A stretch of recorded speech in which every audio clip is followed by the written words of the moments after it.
Welcome to the Career 360 webinar series on Institutional Spotlight.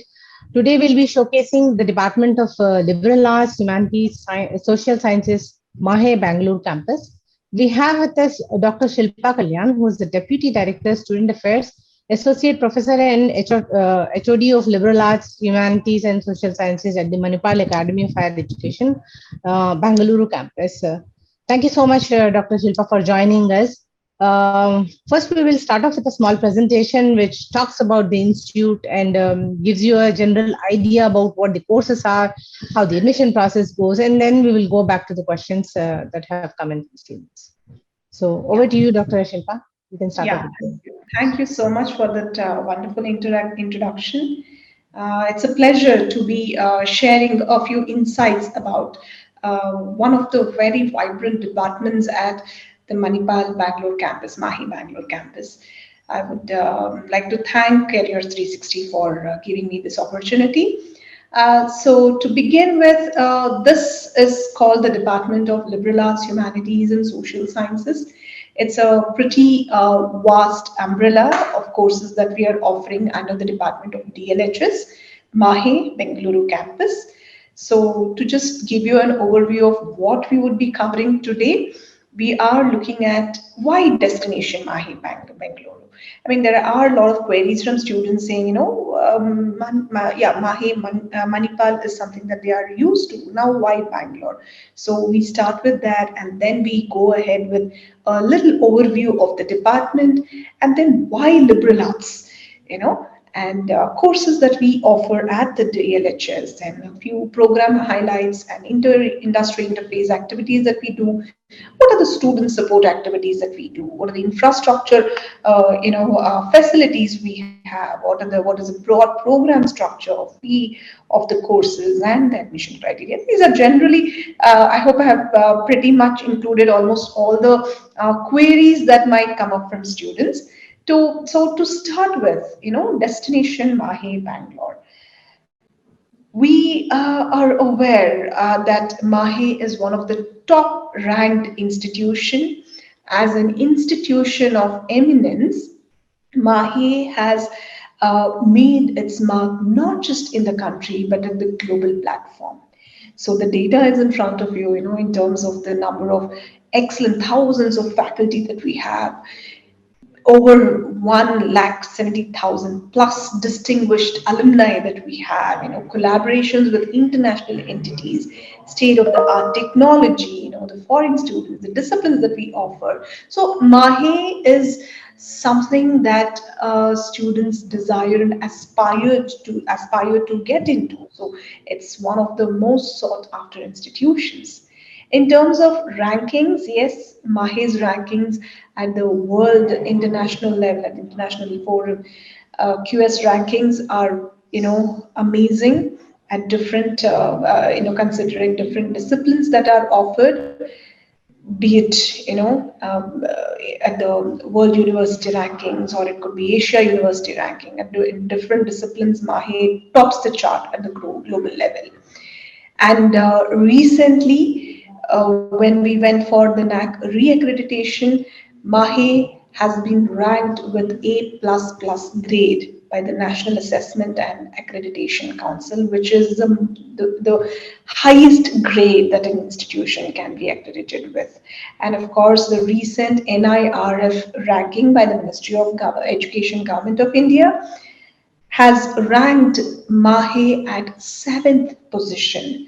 So you can imagine the kind of university we are talking about, the kind of deemed to be university that you can aspire to be part of, right? And a few other accreditations and certifications for, your quick reference.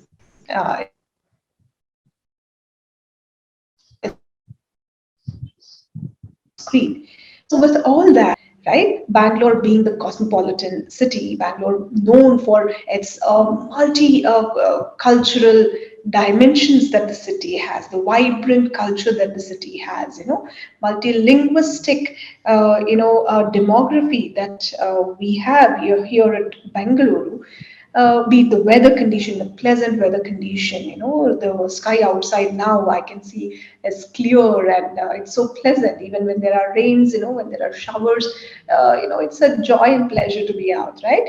So, and of course, apart from the cultural dimension, social and economic dimensions, we also cannot ignore the fact that Bangalore is the Silicon Valley, right? Whether it is for the liberal arts, whether it is for courses related to media or, say literature, you name it, Bangalore has it all. So Manipal Academy of Higher Education, MAHE, is now at Bangalore, is something that is a gift to the students in and around the country, right? So now coming to the Department of Liberal Arts, Humanities and Social Sciences, what we offer and why we offer this course, why is this department unique?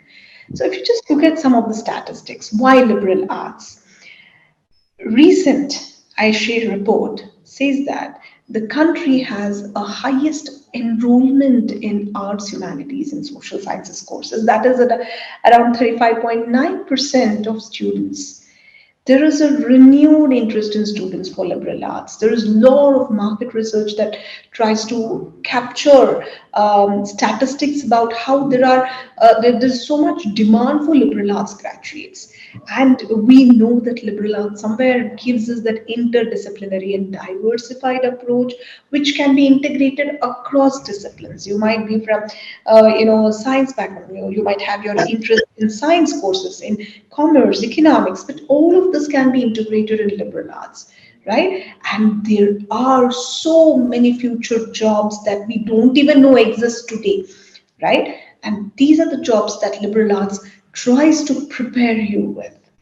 And all the jobs that we are looking at, all the career goals that we are looking at, requires certain degree of creative and critical thinking spirit, which is offered, which is integrated ingeniously into the courses related to liberal arts.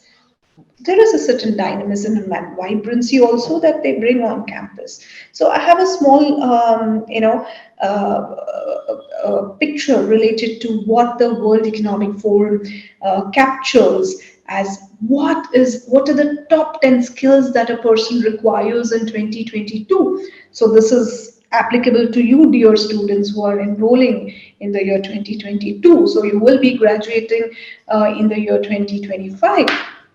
So you must understand that the most important skills is not the technical skills, but rather the analytical thinking, innovation, active learning, problem solving, critical, original ideas, leadership qualities, social influence, stress tolerance, reasoning. These are the critical skills. These are the top 10 skills that are required. Now, can you learn this in certain courses? May not be. But liberal arts gives you that platform. That is the advantage. That is the reason why liberal arts is so crucial. It's booming, right? So, giving an overview to just give you what we at DLHS offer, what are the courses that we offer under liberal arts. We have about four single major courses. We have course in media studies, in journalism and mass communication, English, psychology. Now, why am I differentiating media studies from journalism and mass communication? Now, a student who is more inclined towards approaching media from a critical point of view, from a multidisciplinary point of view, say from literature, from linguistics, from theater, from performance and from analytical point of view, or from film studies point of view, I would suggest you go ahead with media studies. For students who are more inclined towards taking up journalism as career, taking up marketing communication, public relations, advertising, media entrepreneurship, these are the courses that probably these are the areas that you would get your job opportunities like. So for these students we have journalism and mass communication, English as a single major, psychology, again a very much in demand for that we have been visibly that has been visible for us in the recent years, especially after the pandemic, is the need for mental health experts, right? Need for communicators. So if you see, all these courses are well thought and well curated ones. And of course, not to forget the double major courses that we have. The double major courses include the courses in history, sociology, political science, and economics. So why we call it double major course? The student gets to take up two disciplines, two courses out of these four. You have the freedom, liberty to choose whichever course you want to, and then specialize in the same throughout. So that is the advantage that you have. At the master's level, we offer multimedia and communication. So this is again a very well thought of and curated course. You might not find a similar nomenclature in it's very rare to find. So we are offering that perspective, and of course English language and literature to give to balance between both the language component and the literature component. Now, again, to just give you an example of the kind of courses that we cover in the multimedia and communication, we have courses related to, say, for example, convergent media, convergent technology. We have courses related to, say, digital media entrepreneurship. We have courses related to digital media management, right? So these are the courses, or user interface, user experience, digital marketing, marketing communication. Now, these are the new age courses. When you talk about user interface or user experience, you would not find many courses, many institutes offering these courses. So we have curated and we have very well, thought and brought in a lot of experts to deliberate and come up with a very unique set of courses for each of these domain specializations. So a graduate who is taking up multimedia and communication at master's level will be equipped with everything that he requires to get into the media and communication industry, right? And under English language and literature, again, this is again another very unique course that we are working on. Now, the traditional approach to English literature would be approaching through different genre only, right? We are trying to approach it a little differently. We are looking at not just genre, we are also looking at lot of different aspects related to literature. It could be, for example, it can be gender studies, it could be theater studies, performance studies, children's literature. It could be highly specialized courses like instructional design. It could be also courses related to, say, training and development, content management, not just content writing, content management, because the need of the hour is not just to write something, but also you should know how to manage it. So we are integrating these also somewhere into these courses.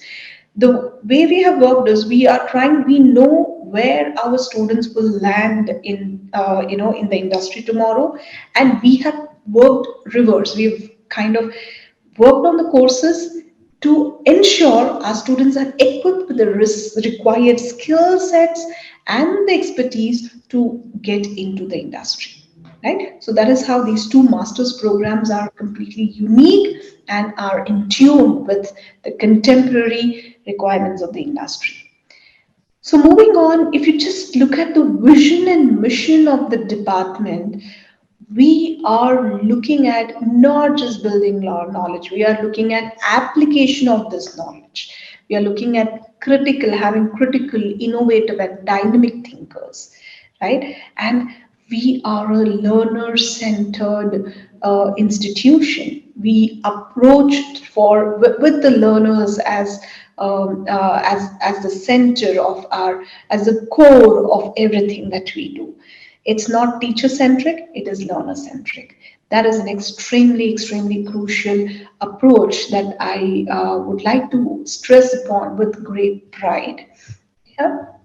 So the graduate attributes that we are looking at. So once you graduate, we ensure it's not just about knowing the disciplinary knowledge, right? It is also to make sure you are equipped with communication skills, with critical thinking, with problem solving, with information literacy. It's so important in today's world. It could be moral ethical awareness, it could be really research related skills for students who are pursuing the fourth year honors program.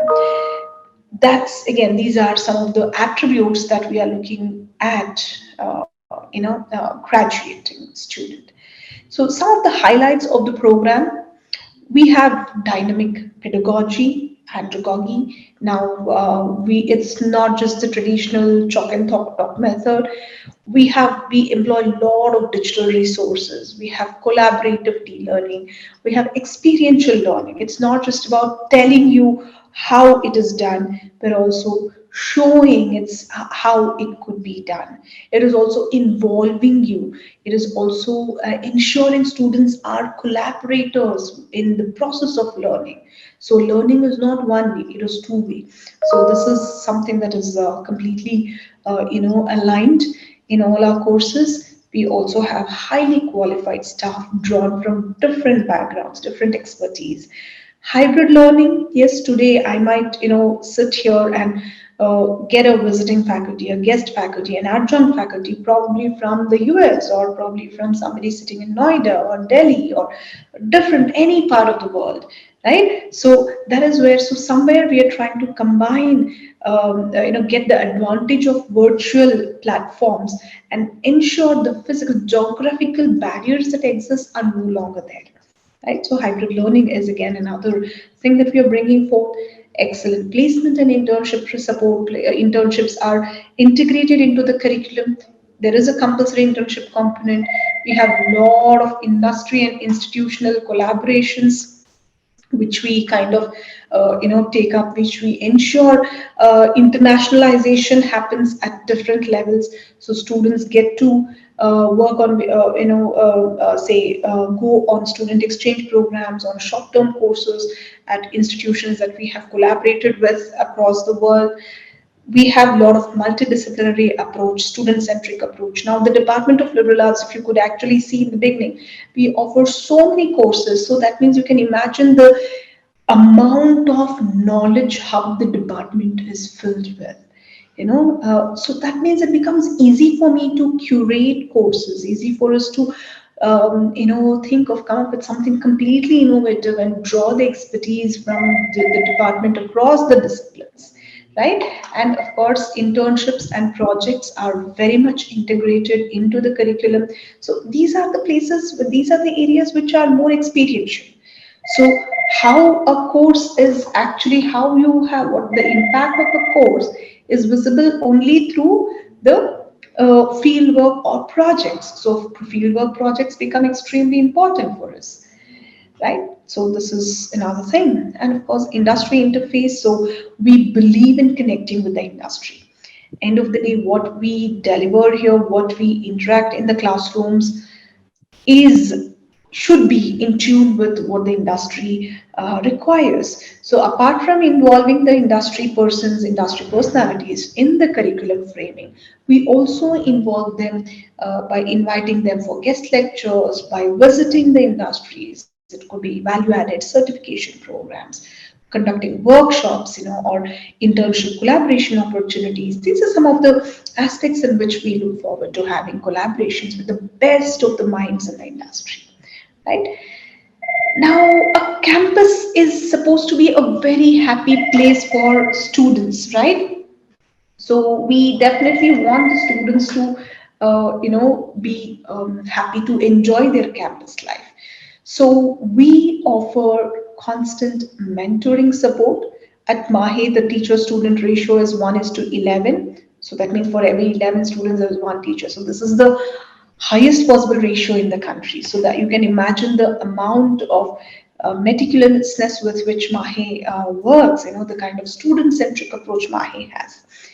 Of course, there are a lot of sports activities. There are different clubs: psychology club, photography club, theater club, media club, debating club, political science club. There are multiple clubs at different levels, and it is completely democratic.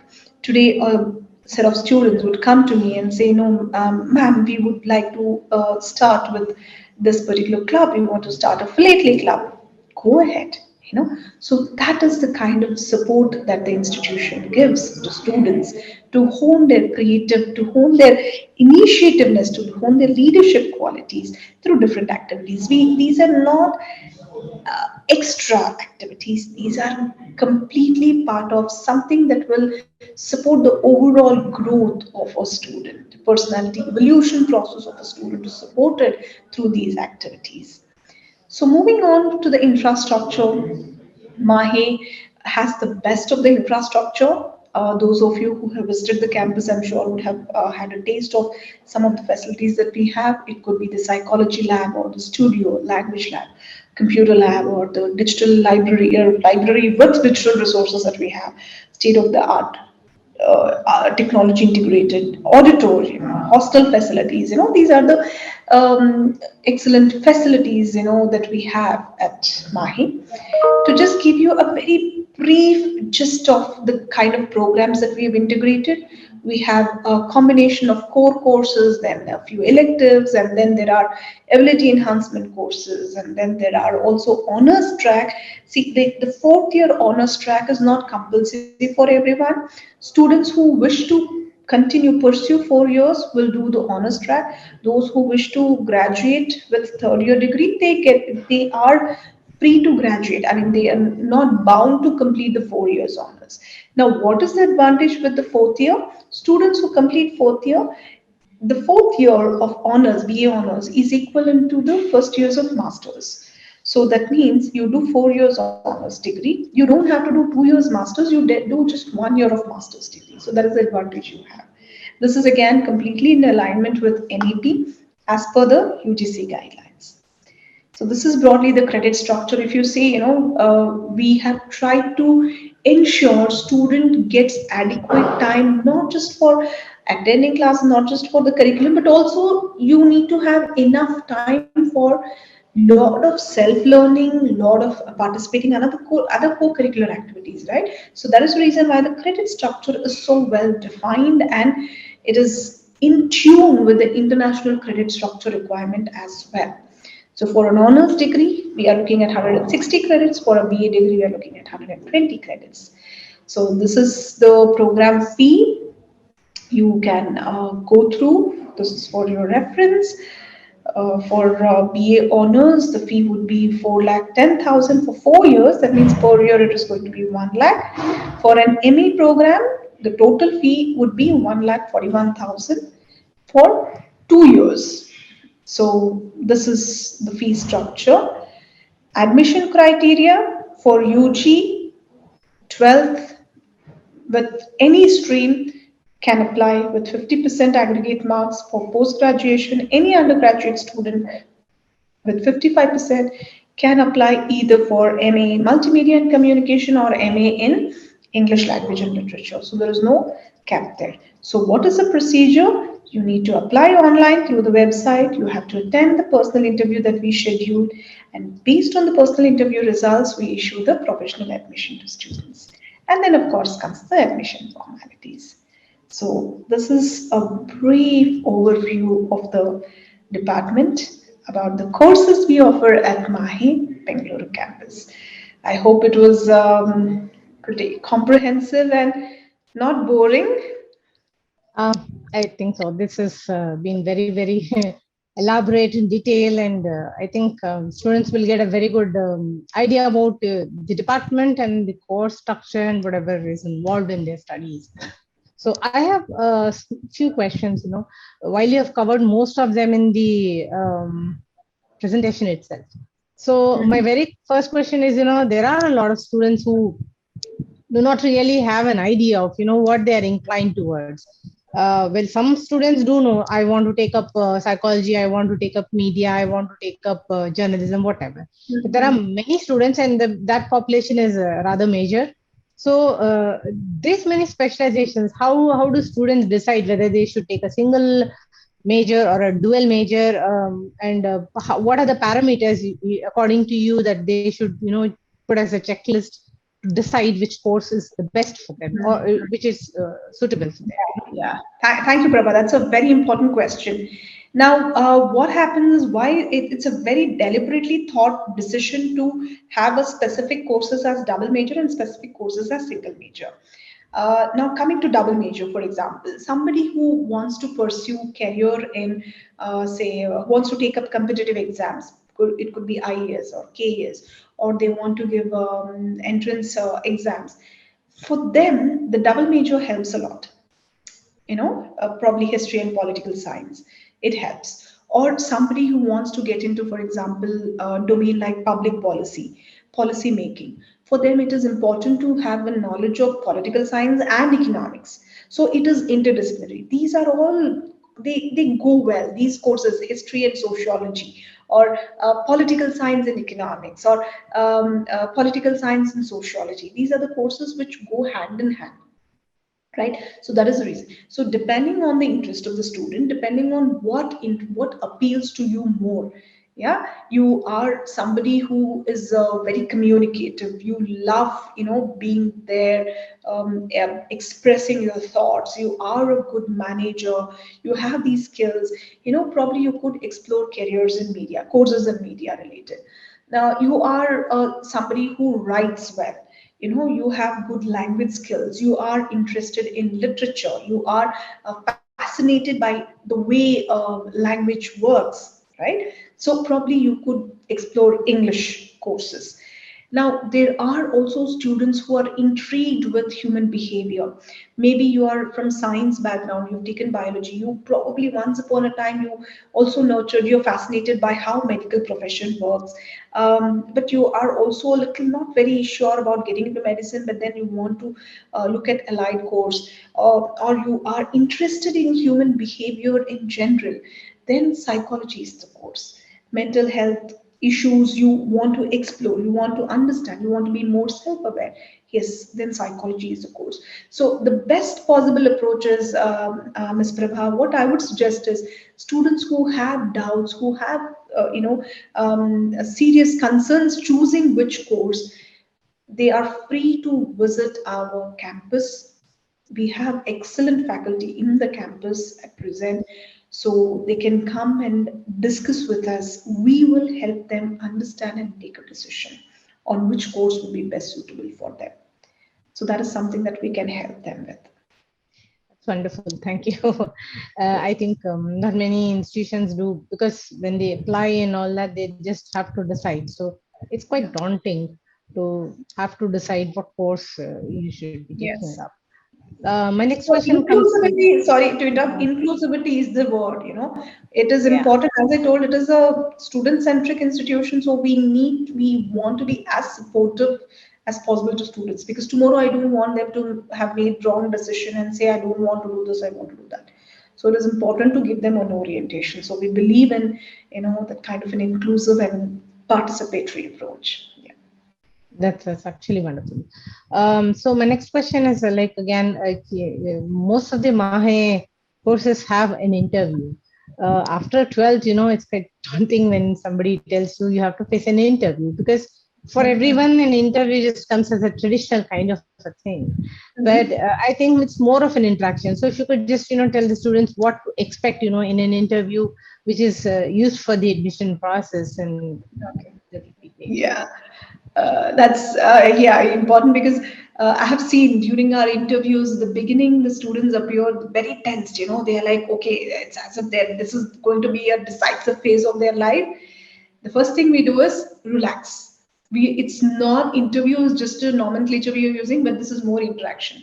The whole idea is to understand the state of mind of student, and the judging parameters, also evaluation parameter, I wouldn't call it judging, sorry, evaluation parameters are also related to, understanding the level of interest of student in the course, understanding their communication skills, trying to know whether they have the right attitude, which is very important, isn't it? Whether they are, whether they've just applied because somebody has forced them to, whether this is what they want. These are the things, final things that we are looking at. How well aware they are about the course. If somebody is applying for media course, then imagine you don't read news at all, you are not aware of anything around you. So it kind of alerts you, saying, no, if you're getting into media, you need to be aware of this. I might still consider giving you admission based on a lot of other parameters, but then it is a, it's alert for you saying, no, this is required. So it becomes easier for the student also to decide. So the kind of questions we ask will is more also to have the student introspect. So nothing to be worried about. They just have to be themselves, right? And they just have to understand they are interacting and they are just giving us a glimpse of their personality. Yeah, actually, that's actually needed, because uh, we don't teach our students to stand up and ask questions either. Correct. Yeah. We don't And question. that's another, I mean, it's just a hint for students who would apply. In all my interviews, I make it a point to let the student ask question. Towards the end, once I'm done, I ask, do you have any questions for us? And I'm all ears to listen to the kind of questions they ask, because that is again another parameter I have to know how, Yeah. because I'm glad you pointed out it's very important to ask questions. Don't just take Yes. everything that I give. You have to question, you have to ask. That is what liberal arts teaches. That's actually very much needed, because that's how you develop yourself. Because if you don't ask, how do we know you understand, and how do you know you understood? Yes. So it's important. Yeah. You were talking about internships and projects. So what kind of internships come across? I mean, and what are the kind of projects that students are involved in? If you just give a glimpse about it, Yeah. little. Now, internships, when I say in media, probably they would get into internships in media industries, as say it could be as journalist trainees or as public relations executives. They're all the trainee level internship assignments that they would be given. A 4 week internship usually. Somebody from English honors also would get into media related content related internships. Psychology, you might work with an NGO, you might be interning in a, say for example, a rehabilitation center or in an institution like for example NIMHANS or DIMHANS. You have these organizations which work towards mental health wellness. So these are the organizations that we might be looking at. For history related, again we do have organizations which will support, say for example political science. We might send them to organizations like say BPAC.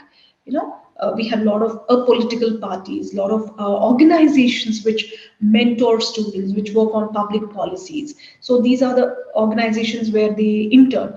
As far as projects are concerned, it is completely industry oriented projects. Say for example, they might be asked to work on a documentary film, they might be asked to do a short film, they might be working on a marketing live project, a capstone project.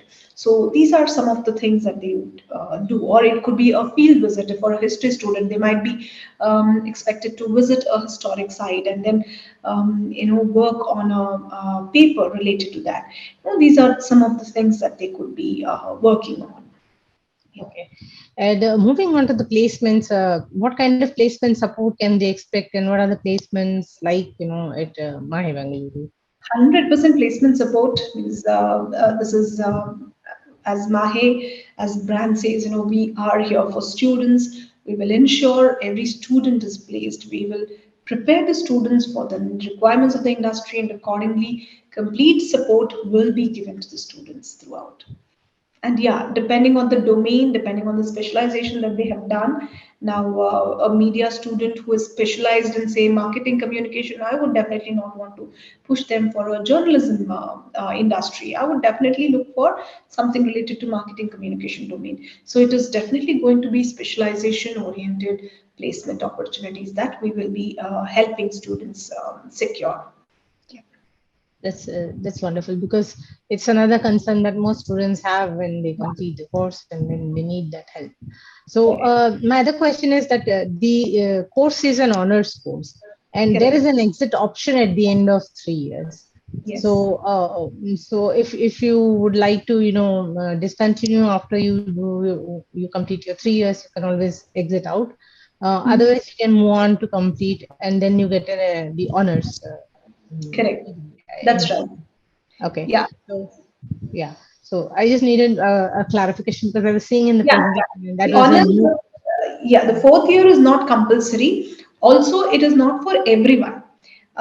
Because of the rigor of the honors course, the fourth year course, it is also, it's like, in when the student enters the sixth semester, the final year, we consider the cumulative CGPA of all the 5 semesters, and students who meet the criteria. The department has certain criteria. This is again as per the UGC guidelines, because everybody cannot be given honors degree. It is a coveted thing that needs to be achieved. There is a certain value attached to it. So these students are invited to pursue honors, and only if the student wishes to take up honors, he or she can sign up for honors. Otherwise, they exit with the third year degree. That was the clarification I wanted. I was like slightly confused about that. So I would like you to answer one more question. That most of the students these days think that just graduation, especially in liberal arts or humanities and social sciences, is just not enough. A post graduation is needed. What would your opinion be on that? This is, to be honest, Ms. Prabha, this was something that was a traditional approach, where the push was always for master courses. But we are trying to empower our graduates by offering a diverse range of specializations. As I told, our fourth year, especially the fourth year courses, are on par with the first year post graduation course. And even the third year courses are pretty intensive. Usually, what is the difference at master's, Ms. Prabha? It is usually the rigor of the course, whether you're empowered to decipher and understand, whether you are able to apply your knowledge, right? So, if these skills are somewhere integrated right from your second year of your graduation, even if you don't do your fourth year, somewhere in the second and third year, you reach a position where you are, somewhere empowered to secure a good placement. So that is how we are trying to work on, the courses. And of course, there are wide range of electives also that we offer. So it becomes easier for students to, choose. Yeah, true. Any advice to students who are inclined or would be looking into studying liberal arts, humanities, and social sciences? Yeah. All I would say is follow your passion, pursue your dreams.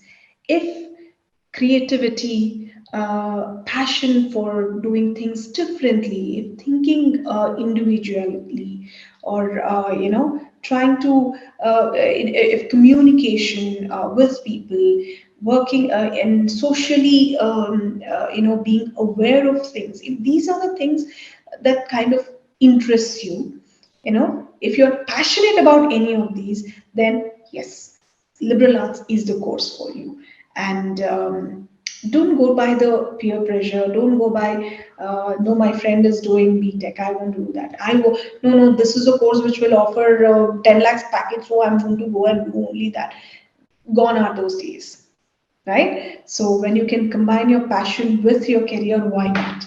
Liberal arts, the bandwidth that the liberal art, the leverage that it gives you is in no way less than any other course across. All that is required is commitment, dedication, sincerity on your side. If you are dedicated, if you are sincere, if you are committed, if you are passionate about what you're doing, then you don't have to be afraid about the kind of placements that you will secure, or the kind of offer that you will get. Sky's the limit. Yeah, all the best.